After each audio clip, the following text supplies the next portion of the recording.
O Jornal da Câmara tem apresentado os vereadores em primeiro mandato nesse começo de ano. E hoje a gente recebe a vereadora Aline Cardoso, que foi eleita com pouco mais de 25.700 votos.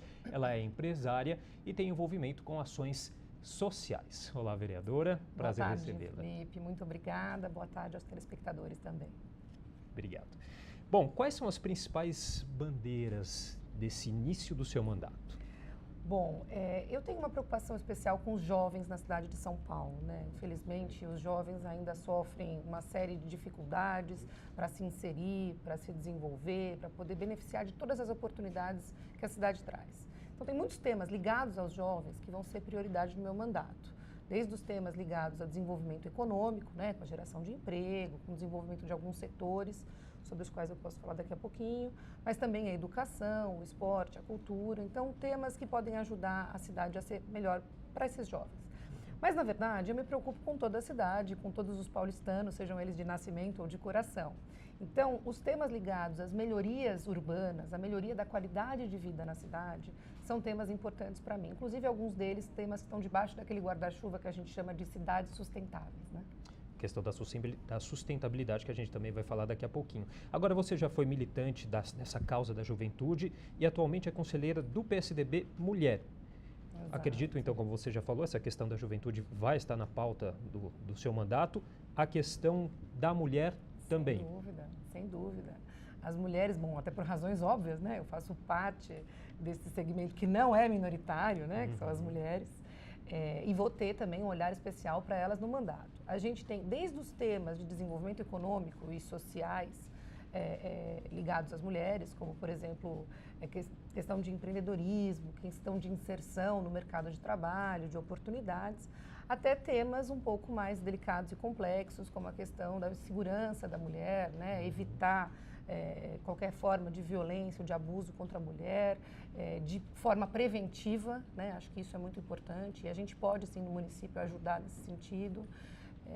Enfim, a mulher hoje ocupa um papel na sociedade que exige algumas políticas públicas mais voltadas a ela e que nem sempre estão sendo implementadas. Então, nós vamos trabalhar nesse sentido também. É muito importante essa questão da segurança, né? Infelizmente, a gente vê seguidamente nos noticiários essa questão da vulnerabilidade que a mulher ainda encontra na sociedade. Né? Ainda, e isso começa muito cedo, né? Começa na escola. Então, são temas que a gente precisa trabalhar tanto na educação dos jovens, né, quanto na cultura da sociedade de forma geral. A gente também já tem algumas ideias nesse sentido.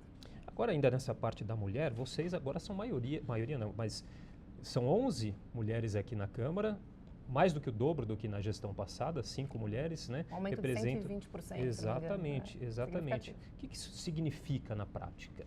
Bom, eu acho que a gente ainda está longe de ter uma representatividade equivalente ao que somos na sociedade, né? Na sociedade somos 52%. Eu acho que o ideal é que a gente aos poucos consiga subir essa representatividade. Hoje nós somos 20% da casa, é melhor do que antes, como você falou, mas acho que naturalmente isso deve se ampliar, assim eu espero. Eu tenho um bom relacionamento com todas elas, né? É lógico que é cedo, não dá para dizer que eu tenho uma profunda relação, mas o contato que a gente já teve foi muito bom.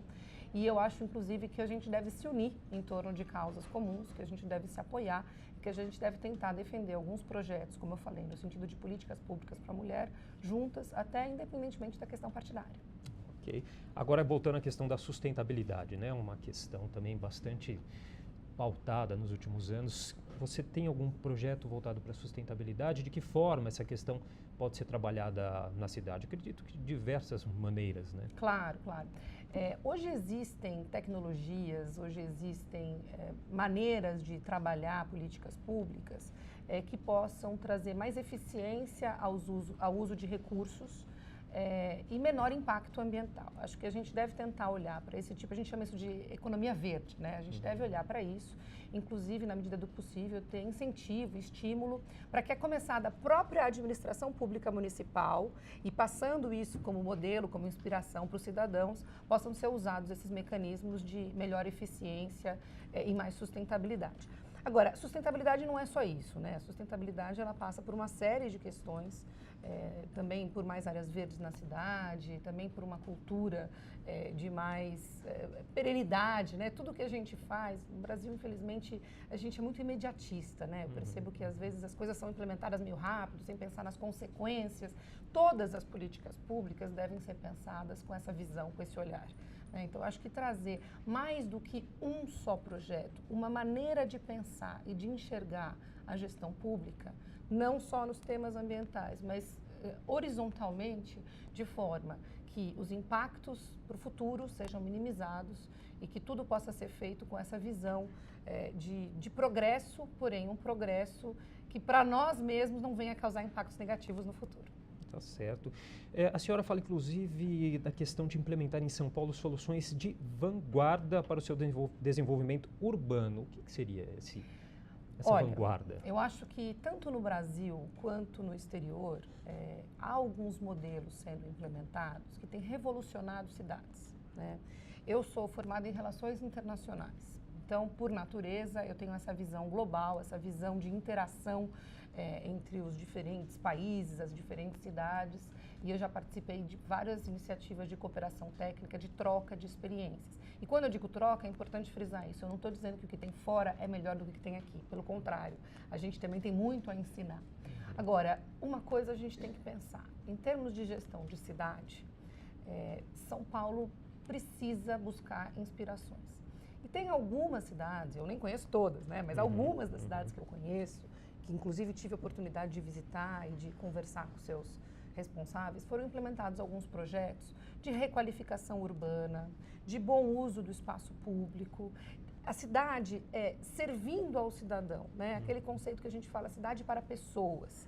Hoje a nossa cidade, infelizmente, ela serve mais aos veículos do que ao pedestre, ela serve mais às edificações do que às pessoas, às crianças, por exemplo. Então, quando eu falo de soluções de vanguarda, na verdade, é muito mais a gente olhar para a nova maneira que as cidades têm sido pensadas e tentar trazer isso para São Paulo.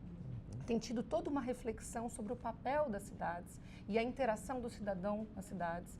E, como disse, no Brasil tem experiências positivas, fora do Brasil também, acho que a gente tem que buscar trazê-las. Requalificação de áreas, por exemplo, que eram industriais e que hoje não são mais, ou de áreas que estão degradadas, acho que tudo isso a gente pode buscar essas soluções. Agora, vereadora, para terminar, eu queria saber, em muitas de suas propostas na área da educação, de modernização, inovação, você reforça essa necessidade de investimentos, né? Como trabalhar essa questão do investimento em um momento tão crítico, né, que São Paulo e o país inteiro passa, que é a questão da crise financeira? Eu acho que, às vezes, não é mais, é melhor, né? Não tem mágica, a gente não tem máquina de dinheiro e não tem como ter, e talvez nem precise ter. O que a gente precisa é ser mais inteligente no uso dos recursos públicos, né? Então, a gente tem que evitar desperdício, evitar mau uso, obviamente, qualquer tipo de uso ilegal, ilícito, isso é premissa fundamental, mas que mesmo o dinheiro que é usado de maneira lícita, correta, ele seja bem utilizado, né? Eu costumo dizer o seguinte, eu acho que a corrupção é um grande problema no Brasil, mas ele não é o único. A falta de planejamento, a falta de eficiência, a falta de uma visão estratégica na maneira que os recursos são empregados, eu acho que ela é tão grave, ou talvez até mais, né, vamos dizer assim, que a corrupção. Então, quando eu digo investimento, volto a dizer, não é colocar montanhas de dinheiro, porque se você colocar montanhas de dinheiro em qualquer política pública, se esse dinheiro não for bem usado, não vai servir para nada. Lembra que eu falei da sustentabilidade? Tem a ver com isso também. É usar o recurso de uma maneira planejada, de uma maneira estruturada, estratégica. Então, quando eu falo em temas como educação, por exemplo, quando eu falo em investir na educação, é lógico que eu estou falando de valorização profissional, estou falando de infraestrutura, estou falando de coisas que a gente sabe que precisa, mas eu acho que tem algumas outras coisas que precisam ter um novo olhar, por exemplo, a questão da inovação na sala de aula. A gente sabe que o aluno de hoje, né, de 2017, eu sou mãe, eu tenho 2 filhas, A maneira que eles se relacionam com o aprendizado, a interação, é muito diferente do que era alguns anos, algumas décadas atrás. Então, se você não trouxer inovação, novas metodologias, novas maneiras de ensinar, a capacidade de aprendizagem do aluno, ela vai sendo cada vez menor. Ele para de gostar da escola, ele se desinteressa, ele sai da escola. E aí não adianta você investir muito dinheiro, porque esse dinheiro não vai estar surtindo efeito. Uma otimização, inclusive, de ideias, né? Melhorar ideias. Exatamente. Também. Eu queria só finalizar com uma questão do desenvolvimento econômico, né? Eu falei muito em desenvolvimento econômico para São Paulo, citei aqui no início, até porque profissionalmente eu tenho experiência com isso, e a gente vê que cabe ao poder público estimular determinadas coisas, para que depois, naturalmente, elas possam acontecer. Falei aqui de inovação. Eu acho que tem alguns temas em São Paulo que precisam ser estimulados, porque eles são vocações de São Paulo.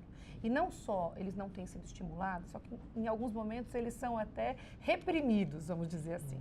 E a gente tem que voltar a estimular esses temas. Então, se você pegar a própria inovação, não só na sala de aula, né, mas a inovação, a tecnologia, pesquisa e desenvolvimento, economia criativa, uma série de temas que são geradores de emprego, geradores de riqueza. E você veja, as grandes cidades do mundo fizeram essas apostas, e está dando certo.